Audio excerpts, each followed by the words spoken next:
கிட்டத்தட்ட ஒரு 106 தொகுதிகள்ல ஓட்டு போட்ட மக்களுக்கு யாரு சட்டமன்ற உறுப்பினர்னு தெரியாது.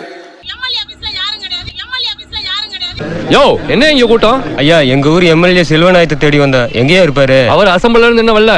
இங்கெல்லாம் அப்படி கூட்டம் போடக்கூடாது. கிளம்பு கிளம்பு கிளம்பு. அதான் ஐயா சொல்லிட்டாருல, எம்எல்ஏ சட்டசபையில நமக்கு அர்த்தம் பேசிட்டு இருப்பாரு போல இருக்கு. வாங்க போலாம் போலாம்.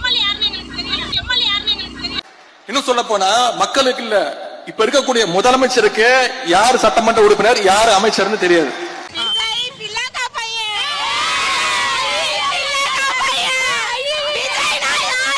நீங்கள பாத்திருப்பீங்க, திருவள்ளூர் மாவட்டத்துல நைட்டு ஃபுல்லா கரண்ட் இல்ல. பொதுமக்கள் அத்தனை பேரும் தெருவுக்கு வந்து போராட்டத்தில் இறங்கிட்டாங்க.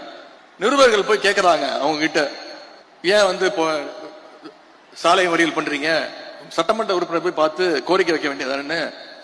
அப்ப அந்த மக்கள் எல்லாம் சொல்றாங்க, எங்களுக்கு சத்தியமா யாரு எங்க சட்டமன்ற உறுப்பினரே தெரியாதுங்க.